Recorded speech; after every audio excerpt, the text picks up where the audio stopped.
कौन है उसामा शहाब, जिसे लेकर बिहार की राजनीति में मची है हलचल। सिवान के गैंगस्टर और कभी राजद के नेता रहे शहाबुद्दीन के बेटे हैं उसामा। बाप की ही तर्ज पर उन्होंने भी ज्वाइन किया आरजेडी। क्या लालू प्रसाद यादव इनको भी भविष्य का शहाबुद्दीन बनाएंगे? सवाल कई सारे हैं, तमाम गुत्थियां सुलझाने की कोशिश करेंगे। नमस्कार, मेरा नाम फैजान खान है और आप मुझे देख रहे हैं न्यूज 11 के डिजिटल पेज पर। जहां एक तरफ बिहार चुनाव की सरगर्मी तेज है, वहीं बाहुबलियों की लंबी कतार भी है इस चुनाव में अपना दमखम दिखाने के लिए। और आज हम बात करेंगे सिवान के गैंगस्टर और कभी राजद के नेता रहे शहाबुद्दीन के बेटे उसामा की, जिनको 27 अक्टूबर 2024 को लालू प्रसाद यादव अपने आवास बुलाते हैं और उनको राजद पार्टी की वहीं पर सदस्यता दिलाते हैं। और यहीं से इस बात की मोहर लग जाती है कि आगे की कहानी भी कुछ पुराने दौर जैसी होगी, जहां लालू के साथ शोभू थे उनके चहेते शहाबुद्दीन और अब होंगे उन्हीं के अंश उसामा शहाब का जन्म 12 जून 1995 को सिवान में हुआ था और उनकी शुरुआती पढ़ाई सिवान में घर पर हुई। 10वीं की पढ़ाई के लिए वो दिल्ली चले गए और वहां कर्नल सत्संगी पब्लिक स्कूल से पढ़ाई की। उसामा ने जीटी गोविंदा स्कूल से 12वीं की पढ़ाई की और फिर वो आगे की पढ़ाई के लिए लंदन चले गए और वहां से उन्होंने एलएलबी किया। उनकी शादी वर्ष 2021 में सिवान के ही आफ्ताब आलम की बेटी आयशा से हुई और उसामा शहाब की पत्नी आयशा पेशे से डॉक्टर हैं और उन्होंने अलीगढ़ मुस्लिम यूनिवर्सिटी से एमबीबीएस किया है।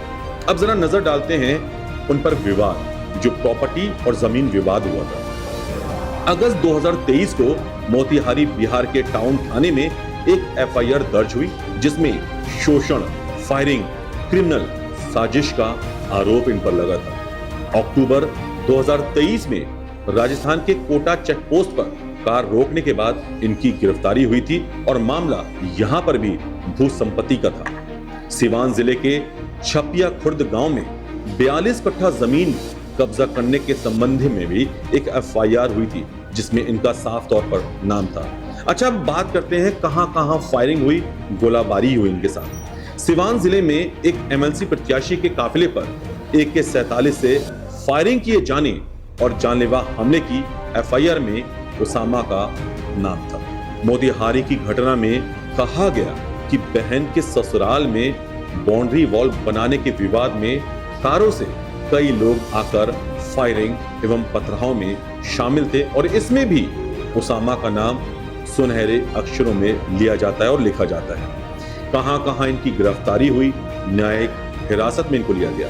16 अक्टूबर 2023 को राजस्थान से गिरफ्तार कर सिवान पुलिस के इनको हवाले किया गया था। सिवान की अदालत ने इन्हें कुछ मामलों में जमानत दी, लेकिन अन्य मामलों में न्यायिक हिरासत में रखा गया। जनवरी 2024 को पटना हाईकोर्ट ने मोतिहारी मामले में नियमित जमानत दी और एक फेक आईडी सोशल मीडिया से ठगी का इन पर आरोप भी लगा।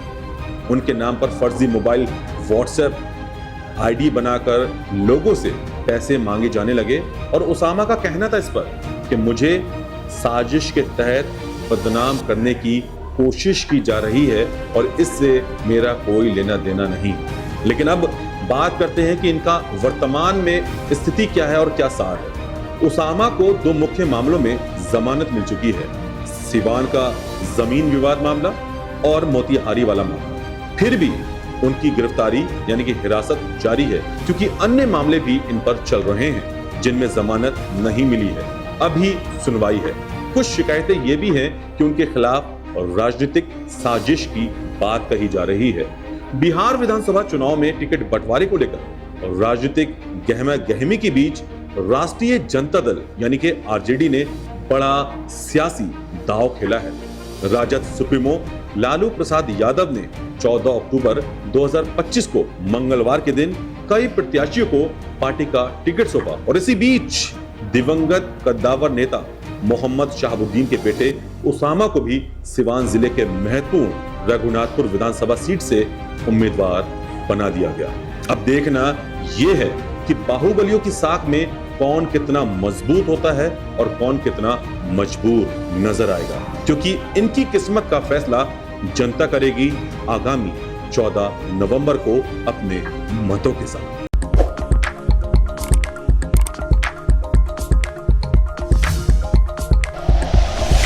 Like and share videos, subscribe करें हमारा चैनल और प्रेस करें बेल आइकॉन। न्यूज़ 11 भारत, सच है तो दिखेगा।